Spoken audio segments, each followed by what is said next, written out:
Canucks 5 burning questions heading into 2025 to 26 season. The Vancouver Canucks and their fans would probably like to forget the 2024 to 25 season. After winning the Pacific Division and getting within one win of the Western Conference Final in 2023 to 24, they fell hard from their penthouse and finished 7 points out of the playoffs. Not only that, but they had to endure a campaign full of drama, centered around two of their biggest stars, Elias Pettersson and JT Miller, that ultimately led to the latter being shipped out of town to the New York Rangers.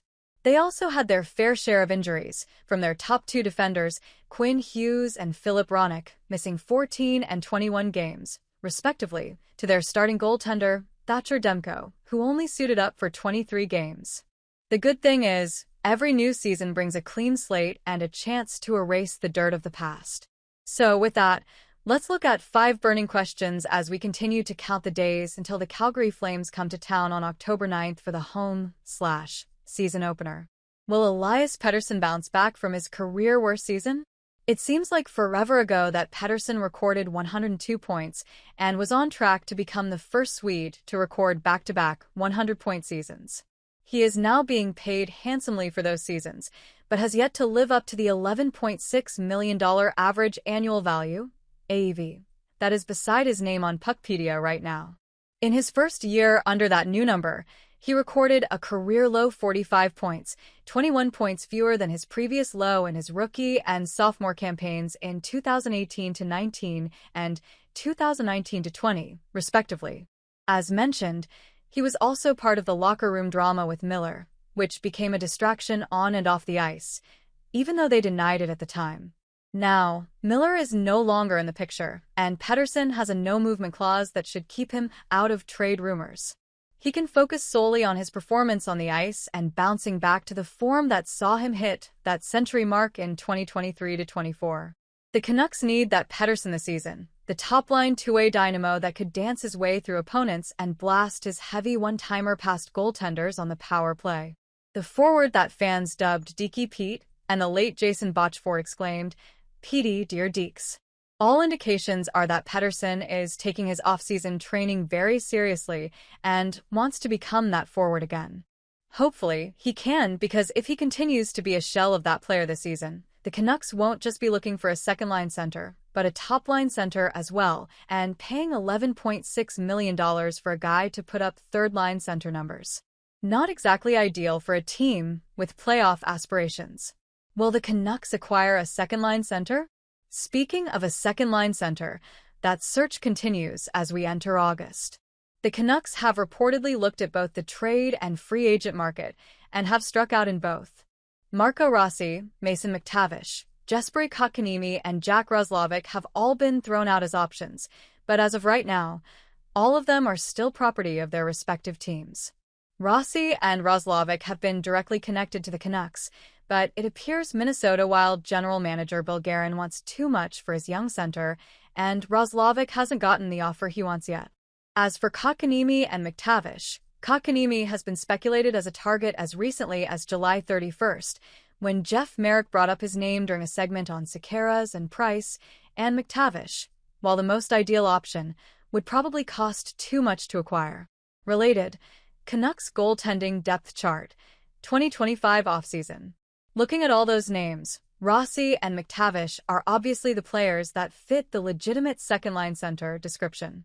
They are also young and could fit into the long-term plans of the club rather than a stopgap until Braden Coots is ready to take over as the Bo Horvat of the next generation. Unfortunately, the Canucks would have to be willing to trade a blue-chip prospect like Tom Willander, Jonathan Lekkerimäki, or, at the very least, an emerging talent like defenseman Elias Pettersson to get one of them on the team. As of now, I think the Canucks will go into the season with Philip Chytil as the second-line center and hope for the best. But as we all know, one phone call can change everything. How will Evander Kane impact the lineup? The only major addition the Canucks have made so far this offseason has been Vancouver native Evander Kane. He is coming off a season where he only played in the playoffs, missing the entire regular season with various injuries that required surgery and extensive rehab. He had a solid showing in the Edmonton Oilers' run to their second straight Stanley Cup final, but some fans argue he wasn't his usual impactful self.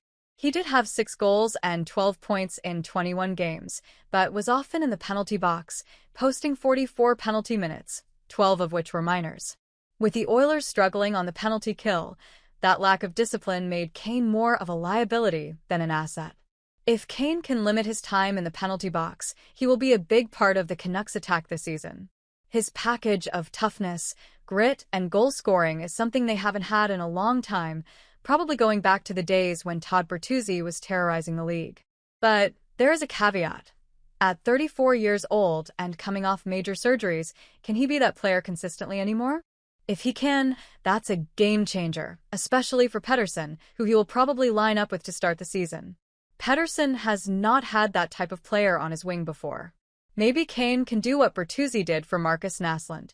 He created so much room for the former Canucks captain, not only because the opposition had to worry about him, but they knew if they pushed Naslund around, they had to answer to Bertuzzi.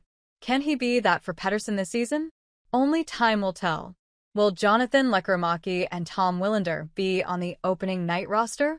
The Canucks will have 2 blue-chip prospects fighting to make the roster in training camp, Tom Willander and Jonathan Lekkerimäki.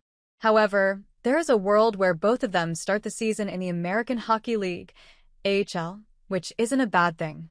Willander will have to beat out Elias Pettersson, Victor Mancini, and veteran Pierre-Olivier Joseph, all of whom have more NHL experience, while Lekkerimäki, given his offensive skill set, is better off playing in the top 6, which is pretty loaded with the addition of Kane and the return of Brock Boeser.